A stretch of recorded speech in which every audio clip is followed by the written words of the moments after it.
Oke, kita lanjut pembahasan nomor 16 sampai 20 ya. Oke, jadi ini 5 soal terakhir, satu sopan tolol. Dibilangin jangan dulu berisik, ada anak kenapa? Terlucu sih ya. Alam. Oke, ini 5 soal terakhir dengan satu teks. Teksnya ada 2 paragraf, cuplikan teksnya. Nomor 16 sampai 20. Dan pertanyaan di 16 yang tergolong jenis kalimat pasif bisa langsung cek tanpa baca. 17 di antara kalimat-kalimat teks bacaan di atas yang tidak berpola dasar sama, bisa dicek juga. 18 pada teks bacaan di atas frasa yang tidak berpola sama, bisa dicek langsung ke ABCD-nya. 19 hubungan kata sumber magnesium, vitamin B3 dan vitamin C dapat dianalogikan dengan kata. Jadi yang separalel yang mana juga bisa langsung ke PG-nya. 20 persamaan kata zat, ini juga sama, nambah kosakata tanpa harus baca teksnya. Oke, untuk nomor 16 yang yang 16 yang tergolong kalimat pasif, kita lihat ya. Pilihannya kalimat 1 sampai 5 itu ada di paragraf 1 dan 2. Pasif ya. Jadi pasif itu cirinya dia ada 2. Cirinya adalah predikatnya berimbuhan di atau ter ya, atau bisa juga ada kopulanya kayak gitu ya. Kopula itu adalah yaitu, bahwa dan lain sebagainya. Jadi kita cek kalimat 1. Secara alami pisang memiliki rasa manis. Oke, aku akan tandai ada predikat di sini memiliki, dia berarti aktif ya. Pindah ke kalimat 2. Buah satu ini sering dijadikan. Nah, predikatnya dijadikan, berarti jawabannya B. Tapi kalau kalian mau cek kalimat 3 juga boleh. Teksturnya yang lunak pun membuat. Membuat itu predikat yang aktif. 4 ditambah lagi zat gizi yang terkandung pada pisang mempunyai. 5-nya pisang merupakan salah satu kalian. Oke, ada merupakan. Oke, jadi fix jawabannya 2 ya. Yang pasif. Lanjut ke 17. Di antara kalimat-kalimat pada teks bacaan di atas yang tidak berpola dasar sama pada kalimat. Jadi kita mesti tahu 1 sampai 7 itu polanya apa, yang beda itu jawabannya. Kita cek kalimat 1. Secara alami pisang subjek predikat memiliki rasa manis objek, SPO ya. Jadi pola dasarnya SPO. Kemudian kalimat berarti 1 SPO, kita cek kalimat 3. Teksturnya yang lunak pun, teksturnya yang lunak S, membuat P buah pisang O, berarti SPO juga meskipun kesananya ada perluasan ya. 1 dan 3 sama.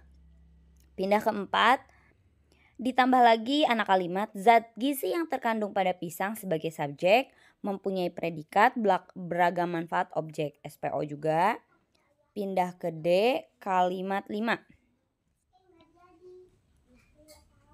Sorry bentar ya. Oke, lanjut ya. Kita lanjut ke C. C itu kalimat 4. Tadi SPO juga. Di D, pisang subjek merupakan predikat. Ingat, setelah merupakan atau kopula itu belakangnya nggak bisa jadi objek ya. Pasti pelengkap. Oke, jadi jawabannya D. Tapi cek kalimat 7-nya. Di 7, di samping itu anak kalimat buah ini subjek mengandung predikat 2 antioksidan objek. Berarti fix ya jawabannya 5. Oke, aku mau kasih clue. Merupakan ialah itu adalah kopula. Jadi namanya kopula, aku tulis kopula. Sorry ya, nggak rapi. Aku sebutin aja ya, kopula. Kopula itu adalah penghubung antara subjek dengan objek. Dia itu kalau ada di kalimat strukturnya sebagai predikat dan setelah dia itu nggak bisa jadi nggak ada objek pelengkap. Kenapa? Karena dia tidak bisa dipasifkan. Nggak bisa salah dirupakan, jadi merupakan nggak bisa jadi di, adalah, dan ya itu juga nggak bisa. Jadi setelah kopula itu pasti pelengkap. Jadi ini tergolong mudah ya kalau kalian tahu rumusnya. Lanjut ke 18. Pada teks bacaan di atas, frasa yang tidak berpola sama adalah frasa pola ya. Kita lihat polanya. Kenapa coret? Nggak usah baca teksnya. Buah pisang, serat pepkin, senyawa kimia, risiko penyakit, rasa manis. Oke. Kita lihat ya. Pola itu bisa pakai diterangkan menerangkan ya. Atau pola itu jenis katanya. Jadi bebas sih sebetulnya ya. Oke, kita mulai ya. Yang paling mudah dulu deh. Buah pisang. Buah pisang. Buahnya kata, aduh kayaknya aku ngetiknya kagok ya. Buah kata benda, pisang kata benda gitu ya. Serat pepkin, serat kata benda, pepkin kata benda. Sama. Senyawa kata benda, kimia kata benda. Risiko kata benda, penyakit kata benda. Rasa kata benda, manis kata sifat. Jadi jawabannya E. Kalau kalian mau pakai pola DM juga boleh, tapi yang paling mudah di atas itu kayak gini. Kalau kalian pakai pola ini nemu jawaban lebih dari satu, kalian harus pakai pola yang lain gitu ya. Jadi nyari tahu pola frasa itu sebenarnya bisa jadi dari jenis katanya, bisa kayak gini. Berupa jenis katanya. Aku pakai yang jenis kata ya. Oke. Oke, lanjut. Hubungan sumber magnesium, vitamin B6 dan vitamin C dapat dianalogikan dengan kata. Kita lihat ya. Ini ada di kalimat 6. Buah berwarna kuning ini pun merupakan sumber magnesium, vitamin B dan vitamin C. Ini tuh berarti jenis-jenis zat ya. Jenis-jenis zat yang